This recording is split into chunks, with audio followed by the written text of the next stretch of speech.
बिस्मिल्लाहि मिनश शैतानिर रजीम बिस्मिल्लाहिर रहमानिर रहीम अस्सलामु अलैकुम जमीअन व रहमतुल्लाहि व बरकातुहू।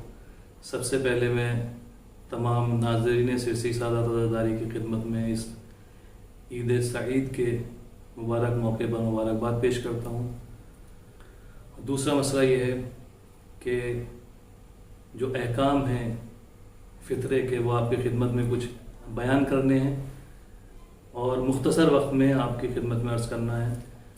सबसे पहला सवाल ये है कि फ़ितरा जो वाजिब होता है वो कितना है। तो 3 किलो फ़ितरा निकलता है उन चीज़ों पर जो हम उमूमन अपनी ज़िंदगी में इस्तेमाल करते हैं, खाते हैं, जैसे आटा है, गेहूँ है, चावल है, या जो भी चीज़ कोई मसलन जौ ज़्यादा इस्तेमाल करता है अपनी ज़िंदगी में, तो 3 किलो एक इंसान का फ़ितरा निकलता है। और उसको मसलन निकालेगा कौन, फिर ये सवाल होगा।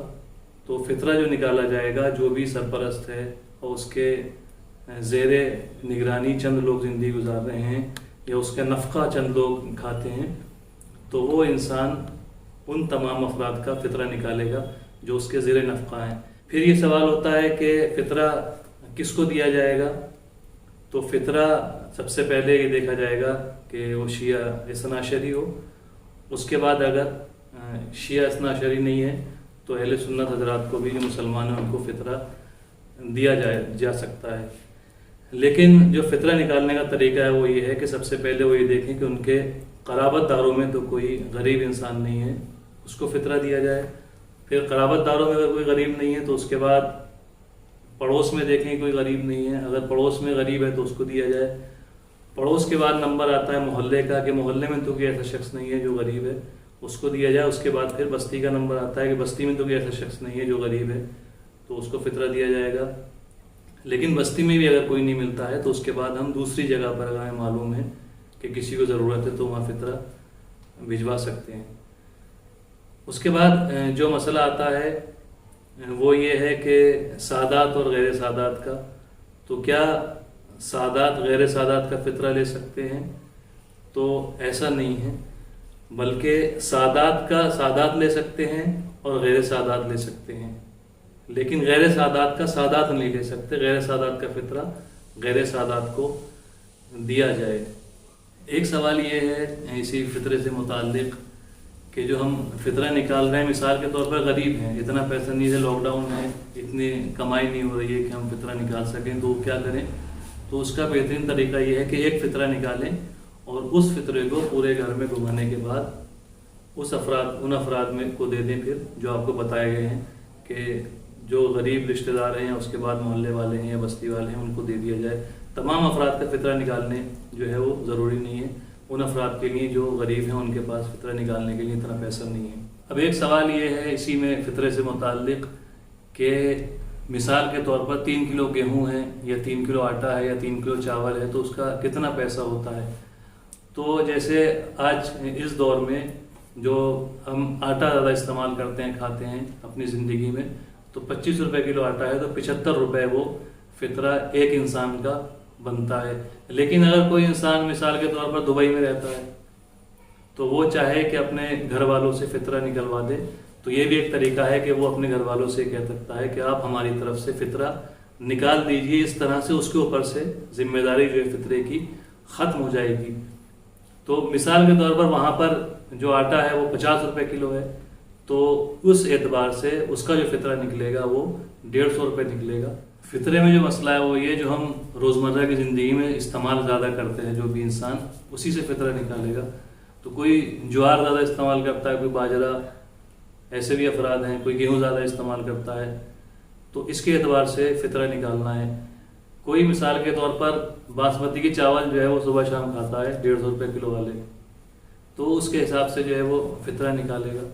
जो जिस एतबार से ज़िंदगी गुजार रहा है, जो भी अपनी आम ज़िंदगी हर इंसान बेहतर समझता है, तो उस एतबार से वो 3 किलो उसके रेट लगा लेगा कि 3 किलो ये कितने का पड़ता है हमें, उसके एतबार से वो उसका एक आदमी का फ़ितरा जो है निकाला जाएगा।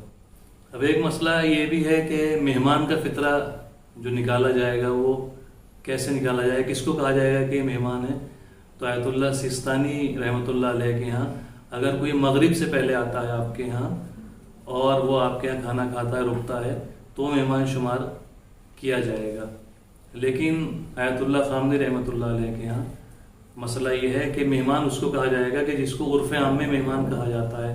جیسے ہمارے یہاں بستی میں مہمان اسے کہا جاتا ہے جو چند دن 2-3 دن سے رکا ہوا ہو اور ایک دن آپ کے یہاں مثلا رکے 1-8 دن سے رکا ہوا ہو۔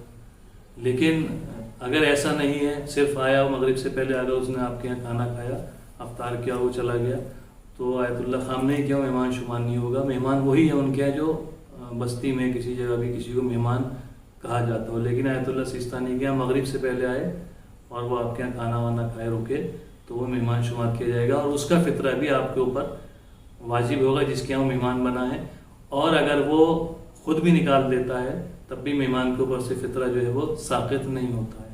اسی میں مہمان میں ایک سوال یہ ہے کہ مثال کے طور پر کسی نے دعوت کی ہے، جیسے اب تو یہ لاک ڈاؤن ہے، اس میں مسجد میں جو ہے وہ افطار نہیں بھجوا رہے ہیں، تو اگر مسجد میں کوئی چاند رات کو افطار بھجوا رہا ہے تو مسجد میں اتنے بھی لوگ اس سے استفادہ کر رہے ہیں، وہ مہمان شمار نہیں ہوتے۔ اسی طرح سے اگر کسی نے گھر پہ اپنے دعوت کر دی ہے اور مثال کے طور پر کوئی تقریب ہے یا کسی کے سال ثواب کے وجہ سے ہے تو وہ مہمان نہیں ہے بلکہ وہ کھانا کھانے والے ہیں، عرف عام میں ان کو مہمان نہیں کہا جاتا، اور سیستان صاحب کے یہاں بھی وہ مہمان شمار نہیں ہوتے ہیں۔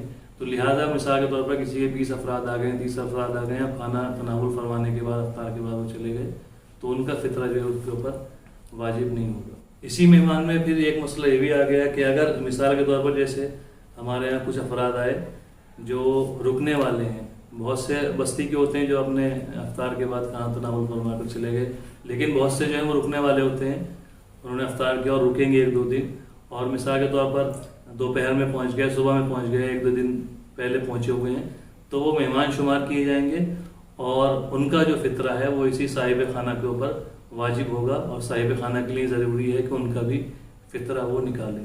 بارگاہ الہی میں دعا ہے کہ پروردگار ہماری تمام عبادات قبول فرمائے، ہمارے گناہوں کی مغفرت فرمائے اور ہمارے درجات کو بلند فرمائے۔ والسلام علیکم ورحمۃ اللہ۔